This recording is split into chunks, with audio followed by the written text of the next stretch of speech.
The biggest threat to voiceover isn't AI. It isn't lowball clients. It isn't even a saturated market. It's the silence of good men. Yeah. The real danger to our industry, to our reputations, and to our futures isn't a handful of men behaving badly. It's the rest of us, the men who look away or rationalize or stay quiet or say, it's not my problem. If you're a voice actor, especially if you're a man, you need to hear this. Your business, your brand, and your community depend on what you do next. Now, I remember the first time I heard a whisper of inappropriate behavior in the voiceover industry. I asked a female colleague if she was going to attend a particular event, and she told me that one of the leaders of that event had made a couple of inappropriate comments to her and that she wouldn't be attending because she didn't feel comfortable around this person.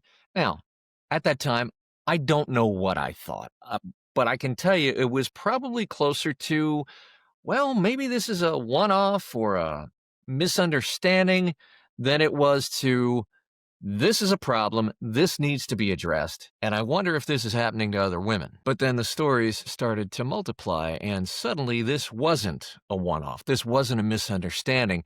This was not something that was out there. It was something that was happening in here, in our community, by somebody I know. And while, yeah, I was heartbroken to lose the relationship, but I had to cut ties. The cost of doing nothing, I came to realize, was just too high. Now, I want to be clear about one thing here. If you're a victim of sexual assault, harassment, inappropriate comments, whatever it might be, coming forward is absolutely terrifying, and I get that. Victims, women especially, risk being disbelieved or ostracized, maybe even blacklisted, who knows? And this industry is built on relationships and reputations, so the stakes are sky high. There's number one, fear of retaliation. Will I lose work? Will people think I'm difficult to work with? There's shame and self-doubt.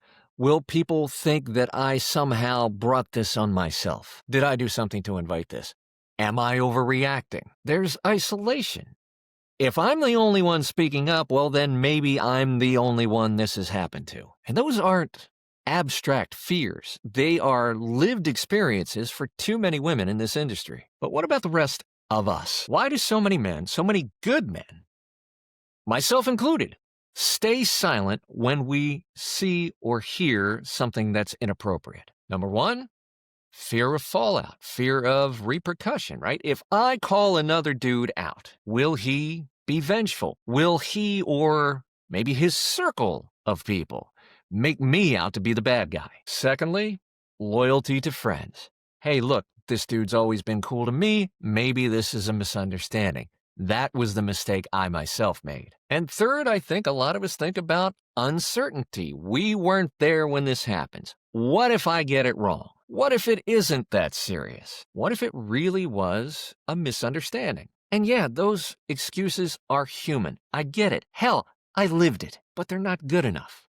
I wasn't good enough. So maybe you're sitting there thinking, Paul, I agree this is important, but what does it have to do with my voiceover business? The answer is everything. In a world where clients and colleagues and referrals and everybody else can choose who to work with from thousands of voices, your reputation is your currency. And if you're known as someone who tolerates bad behavior, you'll lose trust, credibility, and yeah, work. That's not my opinion. We're seeing this play out in real time. Look, most part-timers want to one day go full-time, and the full-timers are constantly trying to level up their business and their revenue and income. But those steps are only possible with a strong network and a strong community. So if we let toxicity fester in the voiceover business, we all lose. Look, clients, agents, colleagues, no matter who it is, they all want to work with people who lead by example. So being a man who stands up for what's right isn't just good ethics, it's good business. So let's call it what it is. When we ourselves ignore or silence or sweep under the rug inappropriate behavior, we, myself included, are part of the problem. Every time we let a sexist joke slide, every time we look the other way, we send a message that this is okay here. Well, this is not okay, here or anywhere. So if you just landed on a planet, you're probably thinking, well, how in the hell did we get here? And I think there are two main reasons. First of all, this sort of boys club mentality. For decades, the entertainment industry, and it's certainly not the only one, but it's operated under this sort of unspoken code. Keep it in the family. Don't rock the boat. Protect your own. And especially in voiceover, where so much happens out of public view, in home studios, private coaching, even if it's online chats, and so on, it's pretty easy for bad actors to hide. And the second reason is this sort of myth of the good guy. And I say myth because I think men, we generally see ourselves as allies. We think to ourselves, well, of course, I would never do anything like that. But that's the bare minimum. That's just table stakes, guys. That's not good enough. We all have to be more active allies. And that means we need to speak up even when it's uncomfortable. So what does accountability look like? What does that actually mean when we say we're going to hold each other accountable? And it's got to be more than just calling out the worst offenders, because quite frankly, by that time, it's already too late. It's about changing the culture, one conversation at a time. First, speak up in the moment. If you see inappropriate behavior, whether it's a crude joke, it might be an unwanted advance or an inappropriate touch, or it might be an inappropriate comment. Maybe it's something dismissive.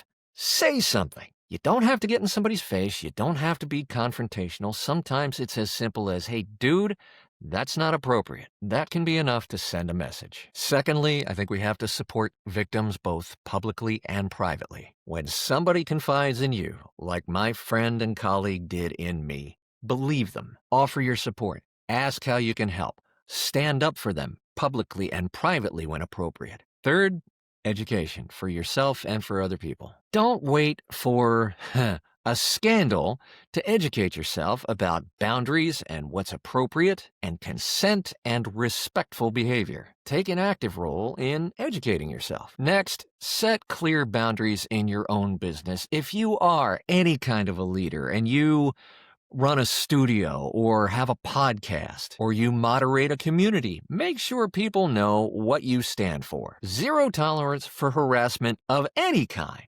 Full stop. And finally, if you have one, use your platform. Doesn't matter whether you have 10 or 100 followers or 10,000 followers. Your voice matters. Make it known that you stand for accountability. So why is it that men hesitate, right?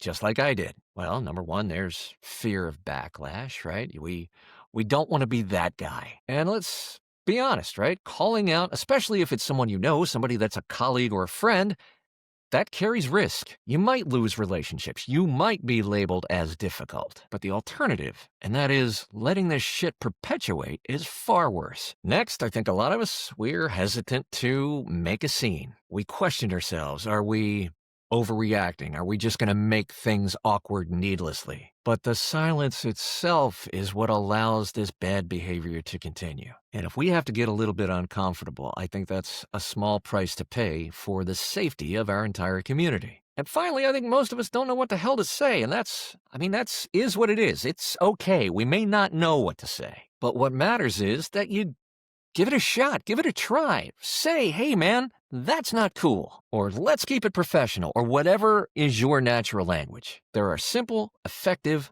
non-confrontational ways to step in and intervene. Look, at the end of your career, what do you want to be remembered for? Do you want to be remembered for the best demos or the fact that you booked the biggest clients? Or do you want to be remembered for the difference that you made to real, actual, individual people? The men who lead the next generation of voice actors, they're not just going to be the ones with the biggest paychecks and the biggest clients and the best demos. They're going to be the ones who made the industry safer and fairer and more accessible for everybody. So how can you actually make a difference starting today, starting now? Number one, reflect. Ask yourself, have I ever looked the other way? What stopped me from speaking up?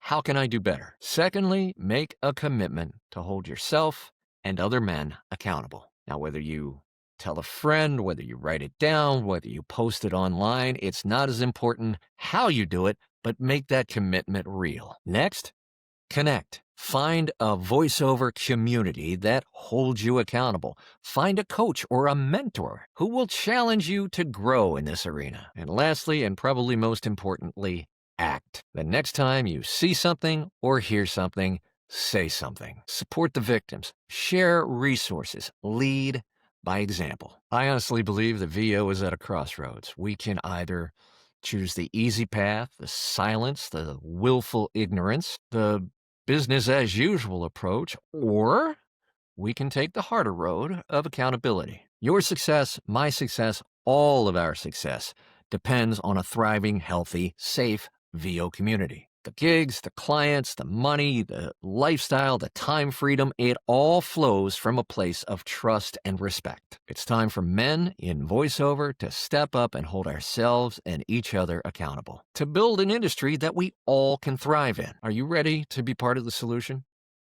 I welcome your comments. Please, let's have a dialogue about this. Let's keep it civil and respectful and exchange opinions. The more we do that, the more we shine light on this kind of stuff and talk about it, the better, stronger industry we will have for everybody. If this video brought you value, if you learned something from it, if it opened your eyes, maybe expanded your perspective a little bit, please share it with another voice actor, especially a man. Thanks so much for your support. We'll see you back here real soon.